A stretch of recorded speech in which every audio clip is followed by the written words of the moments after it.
Hi friends, welcome to Theradi Selvi channel. So இந்த video என்ன பார்த்தீங்க அப்படின்னா, உங்களோட வருமானம் வந்து குறைஞ்சிருக்கு. ஸோ நான் வந்து எப்படி வந்து ஒரு கோல்டு வாங்குறது, எப்படி நான் ஒரு சேவிங்ஸ் பண்ணுறது, ஃப்யூச்சரில் எப்படி வந்து இன்வெஸ்ட் பண்ணுறது அப்படின்ட்டு ஒரு 10 டிப்ஸ் வந்து நான் சொல்கிறேன். ஸோ இந்த முறையெல்லாம் வந்து நீங்கள் தங்கம் வந்து வாங்கி வச்சுக்கலாம். ஸோ சிறுக சிறுக நீங்கள் வந்து தங்கம் சேமித்து வச்சிங்க அப்படின்னா ஃப்யூச்சரில் வந்து அது பெருசாக வந்து உங்களுக்கு பெனிஃபிட்டாக இருக்கும். யோசிக்கலாம், நாளுக்கு நாளுக்கு வந்து தங்கம் வந்து கூடிகிட்டே இருக்குது, நம்ம எப்படி வாங்குறது அப்படின்னு நீங்கள் வந்து நினைப்பீங்க. ஸோ நாளைக்கு பார்த்தீங்க அப்படின்னா அதே தங்கம் வந்து கூடி தான் இருக்கும். அதனால் இன்றைக்கி உள்ளது நாளைக்கு உள்ளதுன்னு பார்க்காதீங்க. ஸோ ஃப்யூச்சரில் வந்து அது ஒரு இன்வெஸ்ட்மெண்ட்டாக வந்து பார்த்து நீங்கள் கோல்டு வந்து சேவிங் பண்ணுங்கள். ஸோ நிலத்துலையும் வந்து தங்கத்துலேயும் போடுறது வந்து எப்போயுமே ஃப்யூச்சரில் வந்து நமக்கு பெனிஃபிட்டாக தான் இருக்கும். ஸோ டிக்ரீஸ் ஆக வாய்ப்பே கிடையாது. தங்கம் வந்து இப்போ போக போக கூடிகிட்டே தான் இருக்கும். ஸோ அதனால் வந்து தங்கம் வாங்கி வைக்கிறது பெஸ்ட்டு இன்வெஸ்ட்மெண்ட்டு தான் சொல்லுவேன்.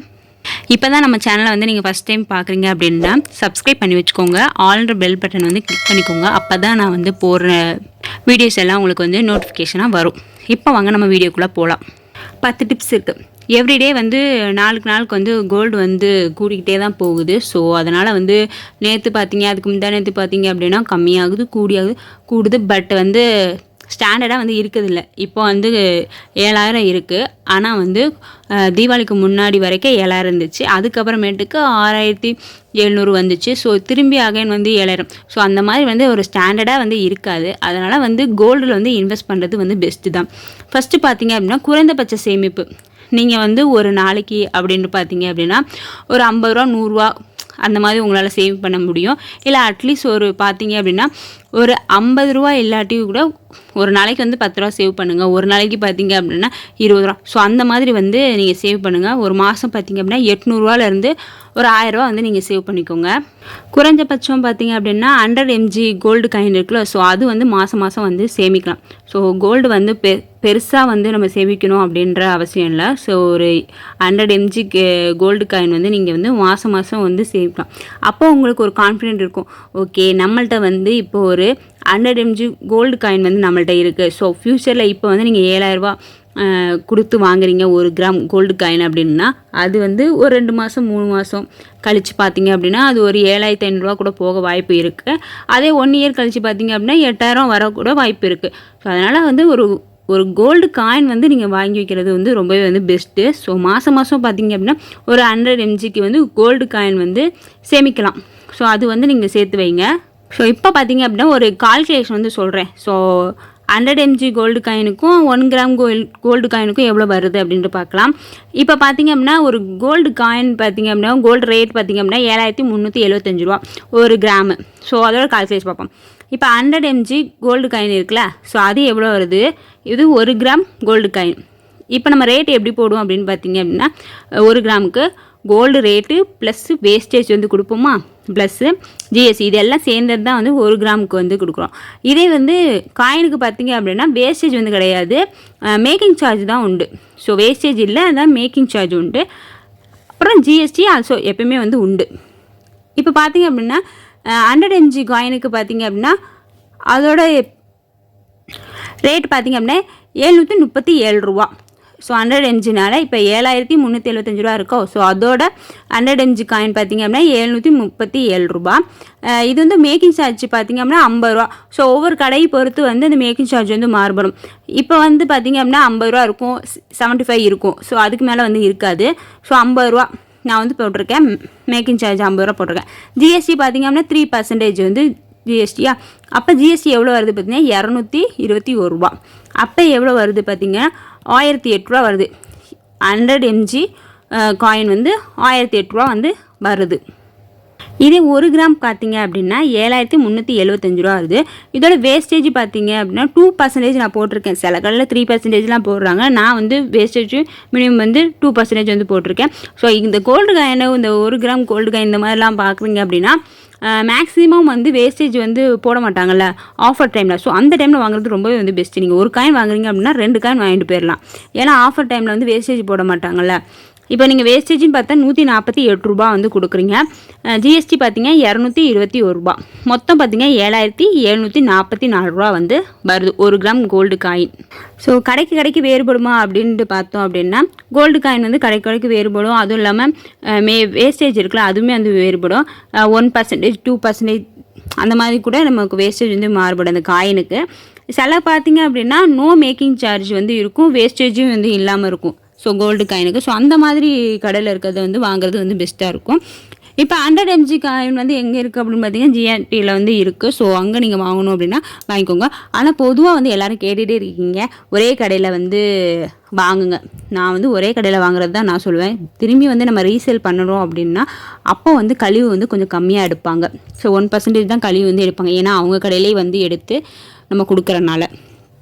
இப்போ நீங்கள் கோல்டு காயின் வந்து சீட்டு போட்டு வாங்கலாமா இல்லை பணம் கொடுத்து வாங்கலாமான்னு வந்து கேட்டிருக்கீங்க. கோல்டு காயின் வந்து நீங்கள் சீட்டு போடுறீங்க அப்படின்னா கோல்டு காயின் தயவு செஞ்சு வாங்காதீங்க, நகை வந்து வாங்க. ஸோ இன்றைக்கி கூட ஒரு சப்ஸ்கிரைபர் வந்து கேட்டிருந்தாங்க, நான் வந்து சீட்டு போட்டிருக்கேன், ஸோ அதுக்கு நான் காயின் வாங்கவா சிஸ்டர்னு சொல்லி கேட்டிருந்தாங்க. தயவு செஞ்சு வந்து சீட்டு போட்டிங்க அப்படின்னா காயின் வந்து வாங்காதீங்க. ஏன் சொல்கிறேன் அப்படின்னு பார்த்தீங்கன்னா, நம்ம வந்து சீட்டு ஏன் போடுறோம், வேஸ்டேஜ் இல்லாமல் வந்து எடுக்கிறோம்.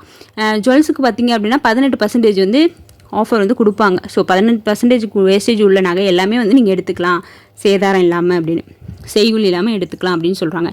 அப்போ பார்த்தீங்க அப்படின்னா நம்ம கோல்டு காயினுக்கு வேஸ்டேஜ் மினிமம் பார்த்தீங்க அப்படின்னா 3 இல்லை மேக்ஸிமம் பார்த்தா 4 தான் இருக்கும் வேஸ்டேஜ். ஆனால் வந்து நம்ம ஜுவல்ஸுக்கு பார்த்தீங்க அப்படின்னா 10, 12, 15, 18 வரைக்கும் இருக்குது. ஸோ அதெல்லாம் இருக்கும்போது நீங்கள் சீட்டு போடுறது வந்து எதுக்கு போகிறீங்க, சேதாரம் இல்லாமல் வந்து எடுக்கிறது தான் எடுத்துங்க.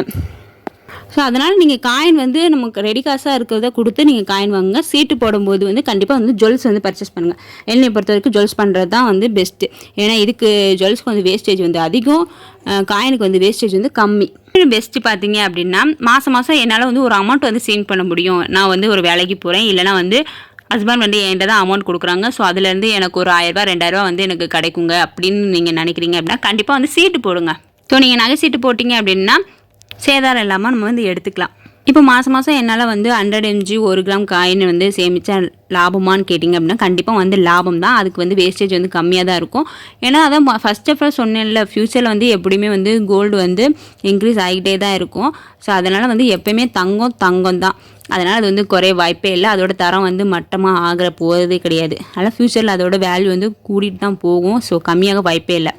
இப்போ நீங்கள் காயின் கொடுத்து வந்து நகை வாங்கலாமா அப்படின்னு கேட்டிங்கன்னா கண்டிப்பாக வந்து காயின்லாம் கொடுத்து வந்து நகை வாங்கலாம். இல்லை காயின் கொடுத்து வந்து பணமாக கூட நம்ம வந்து வாங்கிக்கலாம்.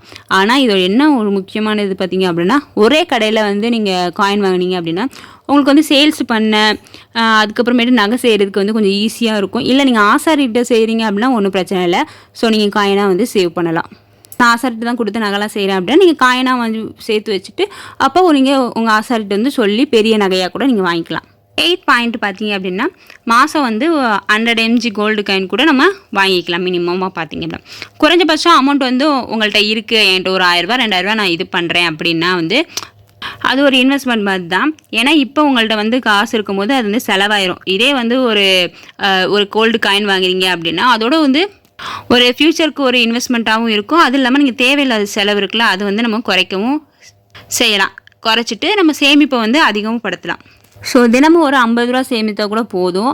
அது இல்லாமல் பார்த்திங்க அப்படின்னா டிஜிகோல்டு ஆப்பில் பார்த்திங்க அப்படின்னா 100 ரூபாயிலேருந்து நம்ம இது பண்ணுவோம்.